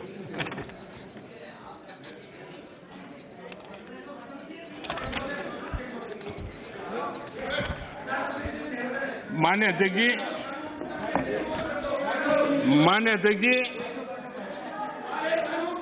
देश का सामर्थ्य बढ़ाने में सभी का सामूहिक योगदान, कश्मीर से कन्याकुमारी तक, कच्छ से लेकर कामाख्या तक, जब हर भारतीय का पसीना लगता है तब जाकर के देश आगे बढ़ता है। मैं कांग्रेस के साथियों को याद दिलाना चाहता हूं कि देश के लिए पब्लिक सेक्टर जरूरी है तो प्राइवेट सेक्टर का भी भागीदारी उतनी ही आवश्यक है। सरकार ने मोबाइल मैन्युफैक्चरिंग को प्रोत्साहित किया, प्राइवेट पार्टियां आई, मैन्युफैक्चरर्स आए। आज गरीब से गरीब परिवार तक स्मार्टफोन पहुंच रहा है। टेलीकॉम में स्पर्धा को प्रोत्साहित किया गया तो मोबाइल पर बात करना करीब करीब जीरो हो गया और डेटा भी दुनिया में सबसे सस्ता आज हिंदुस्तान में है। यहां तक कि हमारी फार्मा इंडस्ट्री, हमारे वैक्सीन निर्माता, क्या ये सारे सरकारी हैं क्या? आज मानवता के काम अगर भारत आ रहा है तो हमारे इस प्राइवेट सेक्टर का भी बहुत बड़ा रोल है, प्राइवेट एंटरप्राइज का रोल है और हमें हमारे देश के नौजवानों पर भरोसा होना चाहिए। हमारे देश के नौजवानों पर भरोसा रखना चाहिए। इस प्रकार से कोसते रहेंगे, उनको नीचा दिखाते रहेंगे और हम किसी भी प्राइवेट एक्टिविटी को नकार देंगे। कोई जमाना होगा जब कुछ सरकार करेगी, उस जमाने में जरूर होगा, किया होगा। आज दुनिया बदल चुकी है, समाज की अपनी ताकत है, देश के अंदर ताकत है। हर एक किसी को अवसर मिलना चाहिए और उनको इस प्रकार से बेईमान घोषित करना, उनके लिए गंदी भाषा का प्रयोग करना, ये कल्चर किसी जमाने में वोट पाने के लिए काम आया होगा, आज वो आने वाला नहीं है। कृपा करके हम, और मैंने लाल किले पर से बोला, वेल्थ क्रिएटर भी देश को जरूरी होते हैं, तभी तो वेल्थ बांटेंगे। गरीब तक वेल्थ बांटेंगे कहां से? रोजगार देंगे कैसे? और सब कुछ बाबू ही करेंगे। आईएएस बन गया मतलब वो फर्टिलाइजर का कारखाना भी चलाएगा, आईएएस हो गया तो वो केमिकल का कारखाना भी चलाएगा, आईएएस हो गया वो हवाई जहाज भी चलाएगा।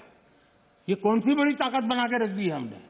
बाबुओं के हाथ में देश दे करके हम क्या करने वाले हैं? हमारे बाबू भी तो देश के हैं, तो देश का नौजवान भी तो देश का है।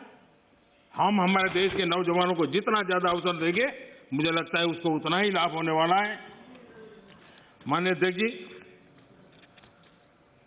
जब तथ्यों के आधार पर बात टिकती नहीं है तो ऐसा होता है जो अभी देखा, आशंकाओं को हवा दी जाती है, ये हो जाएगा, वो हो जाएगा, और माहौल ये आंदोलन जी भी पैदा करते हैं। माननीय अध्यक्ष जी, किसान आंदोलन की पवित्रता, और मैं बहुत जिम्मेवारी के शब्द प्रयोग करता हूं, मैं किसान आंदोलन को पवित्र मानता हूं और भारत के लोकतंत्र में आंदोलन का महात्म्य है और रहने वाला है और जरूरी भी है। लेकिन जब आंदोलनजीवी पवित्र आंदोलन को अपने लाभ के लिए बर्बाद करने के लिए निकलते हैं, तब क्या होता है? कोई मुझे बताए, 3 किसान कानून की बात हो और दंगाबाज लोग जो जेल में हैं, जो संप्रदायवादी लोग जो जेल में हैं, जो आतंकवादी लोग जेल में हैं, जो नक्सलवादी जेल में हैं, उनकी फोटो लेकर के उनकी मुक्ति की मांग करना, ये किसानों के आंदोलन को अपवित्र करने का प्रयास है कि नहीं? माननीय अध्यक्ष जी, इस देश में टोल प्लाजा, सभी सरकारों ने स्वीकार की हुई व्यवस्था है। टोल प्लाजा इस देश में सभी सरकारों ने की हुई व्यवस्था है और उस टोल प्लाजा को तोड़ना, उस टोल प्लाजा को कब्जा करना, उस टोल प्लाजा को न चलने देना, ये जो तरीके चले हैं, वो तरीके क्या पवित्र आंदोलन को कलंकित करने का प्रयास है कि नहीं?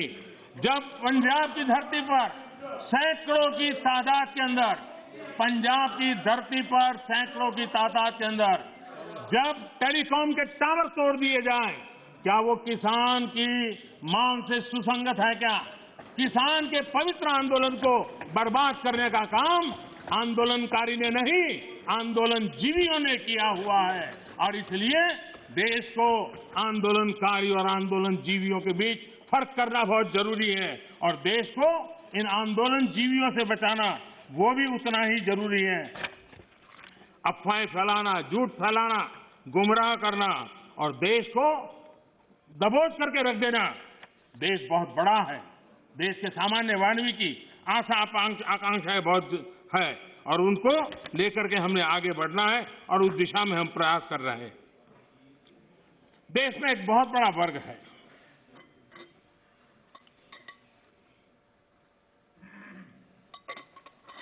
ये वर्ग, उनकी एक पहचान है टॉकिंग द राइट थिंग्स, यानी हमेशा सही बात बोलना। सही बात कहने में कोई बुराई भी नहीं है, लेकिन इस वर्ग के ऐसे लोगों से नफरत चीड़ है जो डूइंग द राइट थिंग्स पर चलते हैं। ये फर्क समझने जैसा है। टॉकिंग द राइट थिंग्स इसकी वकालत करने वाले जब डूइंग द राइट थिंग की बात आती है तो उसी के सामने खड़े हो जाते हैं। ये चीजों को सिर्फ बोलने में विश्वास करते हैं, अच्छा करने में उनका भरोसा ही नहीं है। जो लोग इलेक्टोरल रिफॉर्म की बात करते हैं, वन नेशन वन इलेक्शन, उसकी जब बात आती है तो विरोध में खड़े हो जाते हैं। यही लोग जब जेंडर जस्टिस की बात आती है तो बढ़ चढ़ करके बोलते हैं, लेकिन अगर ट्रिपल तलाक खत्म करने की बात करते हैं तो विरोध में खड़े हो जाते हैं। ये एनवायरमेंट की बात करते हैं, लेकिन हाइड्रो पावर या न्यूक्लियर पावर, उसके सामने जाकर के झंडे लेकर के खड़े हो जाते, होना नहीं चाहिए, इसके लिए आंदोलन चलाते हैं। तमिलनाडु तो उसका भुक्तभोगी है। उसी प्रकार से जो दिल्ली में पॉल्यूशन को लेकर के कोर्ट में जाकर के रीट करते हैं, अपील करते हैं, पीआई करते हैं, दिल्ली के लोग, वही लोग पराली जलाने वालों के समर्थन में जाके खड़े हो जाते। तब समझ नहीं आता है कि किस प्रकार से इस देश को गुमराह करने का इन लोगों का प्रयास है और उसको देश ने समझने की जरूरत है। मैं देख रहा हूं कि 6 साल में विपक्ष के मुद्दे कितने बदल गए हैं। हम भी कभी विपक्ष में थे, लेकिन हम जब भी विपक्ष में थे तो आपने देखा होगा देश के विकास के मुद्दों को लेकर के, भ्रष्टाचार के मुद्दों को लेकर के हम शासन में बैठे हुए लोगों को घेरते थे, हम आवाज उठाते थे, हम प्रयास करते थे। मैं हैरान हूं, आजकल विकास के मुद्दे की चर्चा ही नहीं करते। मैं इंतजार करता हूं कि ऐसे मुद्दे उठाए ताकि हमको कुछ कहने का मौका मिले कि भाई हम क्या कर रहे हैं, लेकिन वो हमारे मौका ही नहीं थे, क्योंकि इनके पास इन मुद्दों पर बोलने के लिए कुछ रहा नहीं है। और इसलिए न वो कितनी सड़कें बनी पूछते हैं, न कितने पुल बने पूछते हैं, न बॉर्डर मैनेजमेंट में क्या हुआ है, कितनी पटरियां बिछी, इन सारे विषयों पर उनको चर्चा करने में इंटरेस्ट नहीं है। माननीय अध्यक्ष जी, 21वीं सदी में इंफ्रास्ट्रक्चर का बहुत बड़ा महत्व है और भारत को आगे जाना है तो इंफ्रास्ट्रक्चर पर बल देने की बहुत जरूरत है। और आत्मनिर्भर भारत के रोड मैप के लिए इंफ्रास्ट्रक्चर पर बल देना इस समय की मांग है और हम सबको इसको स्वीकार करना होगा। इंफ्रास्ट्रक्चर मजबूत होगा तभी देश की गति भी तेज होने वाली है, उसकी दिशाएं भी व्यापक होने वाली हैं और इसलिए हमने प्रयास करना चाहिए। और इंफ्रास्ट्रक्चर का मतलब है गरीब के लिए, मध्यम वर्ग के लिए अनेक नई संभावनाओं को इंफ्रास्ट्रक्चर जन्म देता है, नए अवसरों को जन्म देता है, रोजगार के लिए नए अवसर लेकर के आता है, इकोनॉमी को मल्टीप्लायर इफेक्ट करने की उसकी ताकत रहती है और इसलिए हमने इस बात को बल देने की जरूरत है। इंफ्रास्ट्रक्चर का मतलब वोट बैंक के अवसर नहीं होता है, कागज पे घोषित कर देना कि ये रोड बनेगा, एक चुनाव जीत लो, दूसरी बार वहां जाके सफेद पट्टी कर लो, दूसरा चुनाव जीत लो, तीसरी बार जाकर वहां थोड़ी मिट्टी डाल दो। तो ये इस काम के लिए नहीं है, ये सचमुच में जीवन बदलने के लिए और सब व्यवस्थाओं को बदलने के लिए इंफ्रास्ट्रक्चर को हमने बल देने की आवश्यकता है। 110 लाख करोड़ रुपए की योजना के साथ हमने बजट में अभूतपूर्व खर्च के साथ आगे बढ़ने की दिशा में हम चल रहे हैं। देश के 27 शहरों में मेट्रो ट्रेन, 6 लाख से ज्यादा गांवों में तेज इंटरनेट, बिजली के क्षेत्र में हम वन नेशन वन ग्रिड इस कंसेप्ट को साकार करने में सफल हुए हैं। सोलर पावर सहित रिन्यूएबल एनर्जी के मामले में आज दुनिया के 5 टॉप देशों के अंदर भारत ने अपनी जगह बना ली है। दुनिया के सबसे बड़े सोलर और विंड की हाइब्रिड पार्क आज भारत में दुनिया का सबसे बड़ा बन रहा है। विकास में हम एक नई तेजी देख रहे हैं, नए पैमानों पर जा रहे हैं। हमने देखा है कि जहां जहां असमानता है, खास करके पूर्वी भारत, अगर देश के पूर्वी भारत का विकास हम उस स्थिति पे लाना होगा ताकि पश्चिम भारत की जो आर्थिक व्यवस्था है उसकी बराबरी तुरंत करे, तो मिलकर के देश के अंदर प्रगति की संभावना बढ़ेगी। और इसलिए हमने पूर्वी भारत के विकास पर एक विशेष बल दिया है। चाहे गैस पाइपलाइन बिछाने की बात हो, चाहे रोड बनाने की बात हो, चाहे एयरपोर्ट बनाने की बात हो, चाहे रेल बिछाने की बात हो, चाहे इंटरनेट कनेक्टिविटी, और इतना ही नहीं, वाटरवे के द्वारा नॉर्थ ईस्ट के राज्यों को जोड़ने का एक बहुत बड़ा भगीरथ प्रयास चल रहा है। और मुझे लगता है कि हमारा ये फोकस है कि देश को एक संतुलित विकास की तरफ ले जाना चाहिए। देश के हर क्षेत्र को, एक भी क्षेत्र पीछे न रह जाए, उस प्रकार से विकास की अवधारणा को लेकर के आगे चलने का हमने काम किया है। और इसलिए ईस्टर्न इंडिया पर हम मिशन मोड में काम कर रहे हैं। दर्जनों जिलों में CNG, PNG, city gas distribution, ये जाल हम बिछाने में सफल हुए। गैस पाइपलाइन पहुंचने के कारण फर्टिलाइजर के उत्पादन में भी तेजी आई है और फर्टिलाइजर के जो कारखाने बंद पड़े थे उनको दोबारा खोलने की संभावना पैदा हुई है, क्योंकि हमने गैस इंफ्रास्ट्रक्चर के ऊपर बल दिया, हमने उस पाइपलाइन की ओर बल दिया। माननीय अध्यक्ष जी, कई वर्षों से हम सुनते आए हैं डेडिकेटेड फ्रेट कॉरिडोर, लेकिन एक डेडिकेटेड फ्रेट कॉरिडोर का क्या हाल था? जब उनको सेवा करने का मौका मिला था, सिर्फ 1 किलोमीटर काम हुआ था। आज करीब करीब 600 किलोमीटर, 6 साल के अंदर 600 किलोमीटर काम, और एक्चुअली डेडिकेटेड फ्रेट कॉरिडोर पर काम, यानी ट्रेन चलना शुरू हो गया, माल ढोने का काम शुरू हो गया और वो सेक्शन काम कर रहा है। यूपीए के समय बॉर्डर इंफ्रास्ट्रक्चर, किसी भी देश की रक्षा के लिए बॉर्डर इंफ्रास्ट्रक्चर बहुत महत्व रखता है, लेकिन उसके प्रति इतनी उदासीनता की गई, इतनी लापरवाहियां की गई है। देश के अंदर उन विषयों की हम पब्लिकली चर्चा कर नहीं सकते क्योंकि देश के सिक्योरिटी की दृष्टि से अच्छा नहीं है, लेकिन ये चिंता का विषय है कि हमने, क्योंकि वहां लोग नहीं है, वोट नहीं है, जरूरत नहीं लगी, फौजी आदमी जब जाएगा देखा जाएगा क्या होने वाला है, इसी सोच का परिणाम था। और इतना ही नहीं, एक बार तो एक रक्षा मंत्री ने पार्लियामेंट में कह दिया था कि हम इसलिए इंफ्रास्ट्रक्चर नहीं करते हैं बॉर्डर पे ताकि कहीं दुश्मन देश उस इंफ्रास्ट्रक्चर का उपयोग न कर ले। कमाल के हो गए। इस सोच से इसको बदल करके हमने आज करीब करीब जो अपेक्षाएं और आयोजन था उसका एक बहुत एक हिस्सा बॉर्डर के ऊपर इंफ्रास्ट्रक्चर की दिशा में हमने पूर्ण किया है। एलएसी पर ब्रिजेज, आज मेरा अंदाज है करीब 75 के करीब ब्रिज ऑलरेडी वहां काम चल रहा है तेजी से, और इसलिए कई सैकड़ों किलोमीटर हमने रोड बनाए हैं। और मैं चाहता हूं कि जो काम हमारे सामने था करीब करीब 75% तो हमने उसको पूरा भी कर लिया है और हम आगे भी इस काम को जारी रखेंगे। इंफ्रास्ट्रक्चर के अलग अलग क्षेत्र होते हैं, उसी प्रकार से आप देखिए अटल टनल हिमाचल प्रदेश में, उसका हाल क्या था? अटल जी के समय जिसकी कल्पना की गई, अटल जी के जाने बाद किसी न किसी फाइलों में वो लटका रहा, एक बार छोटा सा काम हुआ फिर अटक गया, ऐसे ही करते करते चला गया। पिछले 6 साल के अंदर इसके पीछे हम लगे और आज अटल टनल काम कर रही है। देश की फौज भी आराम से वहां से मूव कर रही है, देश के नागरिक भी मूव कर रहे हैं। जो रास्ते 6-6 महीने तक जो इलाके बंद होते थे वो आज काम करने लगे हैं और अटल टनल काम कर रही है। उसी प्रकार से मैं ये बात साफ करना चाहूंगा कि जब भी देश के सामने कोई चुनौती आती है, ये देश का सामर्थ्य है, हमारे देश के सुरक्षा बलों का सामर्थ्य है। देश को कभी नीचा देखना पड़े ऐसी स्थिति हमारे फौज के जवान कभी होने नहीं देंगे, करने नहीं देंगे, मेरा पूरा विश्वास है। आज उनके जिम्मे जो भी जिम्मेवारी, जहां भी जिम्मेवारी मिली है, बखूबी निभा रहे हैं। प्राकृतिक विपरीत परिस्थितियों के बीच में भी बहुत मुस्तैदी के साथ निभा रहे हैं और हमें हमारे देश की सेना पे गर्व है, हमारे वीरों पर गर्व है, उनके सामर्थ्य पर हमें गर्व है और देश हिम्मत के साथ अपने फैसले भी करता है और हम उसको आगे भी ले जा रहे हैं।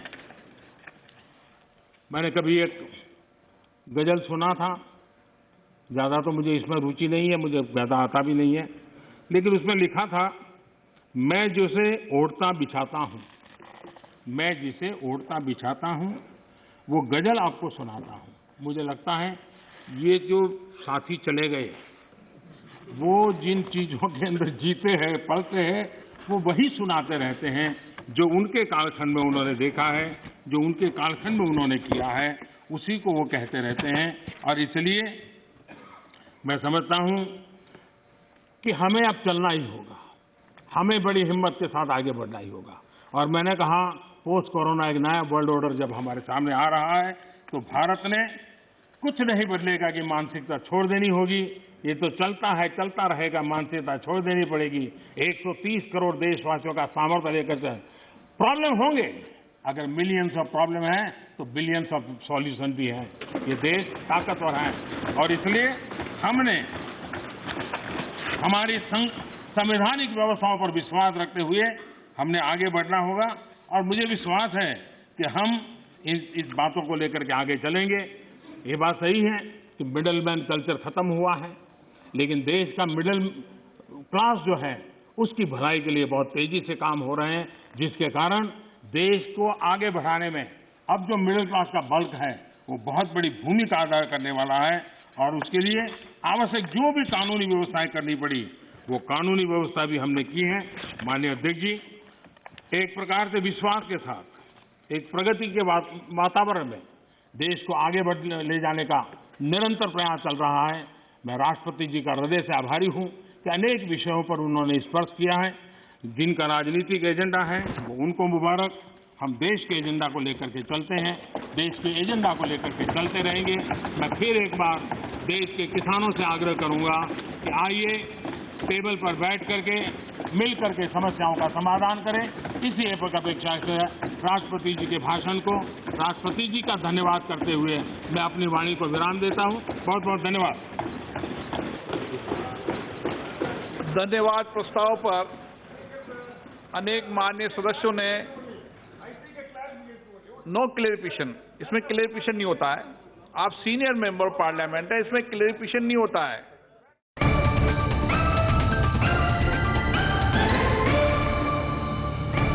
भैया जी, कल में आपका एक बार फिर स्वागत है। बातचीत के सिलसिले को शुरू करने के लिए एक बार फिर से मैं हाजिर हूं। प्रधानमंत्री लोकसभा में बोल रहे थे और मैं आगे बढ़ूं और लोगों से तारुफ कराऊं जो हमारे मेहमान हैं। उससे पहले 2.5 मिनट की एक छोटी सी ये बाइट, उसके बाद फिर सीधे डिबेट के अंदर। और जहां ऑप्शन है वहां विरोध के लिए कोई कारण ही नहीं बनता। हाँ, ऐसा कोई कानून जो ऐसे थोप दिया हो उसके लिए विरोध का कारण बनता है। और इसलिए मैं कहता हूं लोगों को, और मैं देख रहा हूं आंदोलन का एक नया तरीका है। क्या तरीका है? आंदोलनकारी जो होते हैं वो ऐसे तरीके नहीं अपनाते। आंदोलन जीवी होते हैं वो ऐसे तरीके अपनाते हैं और वो कहते हैं ऐसा हुआ तो ऐसा होगा, ऐसा होगा तो ऐसा होगा, ऐसा होगा तो ऐसा होगा।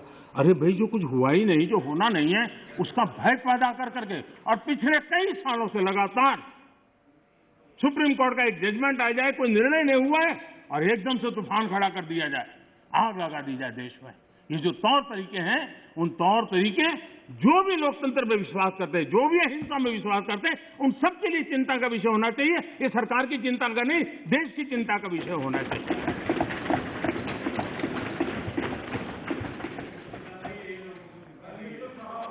इस बाद में समय मिलेगा आपको। नो, माननीय अध्यक्ष जी प्लीज, ये तरीका ठीक नहीं। माननीय अध्यक्ष जी, आप समझ, पुरानी मंडियों पर भी कोई पाबंदी नहीं है। इतना ही नहीं, इस बजट में इन मंडियों को आधुनिक बनाने के लिए उनके इंफ्रास्ट्रक्चर को सुधारने के लिए और बजट की व्यवस्था की गई है और उस बजट के माध्यम से माननीय अध्यक्ष जी, ये जो हमारे निर्णय हैं वो सर्वजन हिताय सर्वजन सुखाय की भावना के साथ लिए गए। माननीय अध्यक्ष जी, ऐसा क्या करते हैं आप? सीनियर व्यक्ति हैं, प्लीज प्लीज बैठिए। माननीय अध्यक्ष जी, इस सदन के साथी भली भांति इस बात को समझते हैं, लेकिन कांग्रेस और कुछ दलों ने बड़े जोर शोर से बातें अपनी कही, लेकिन जिन बातों को लेकर के उनको कहना चाहिए कि भाई ये नहीं, ये अपेक्षा ये होती है कि उन्होंने इतना स्टडी करके आना है।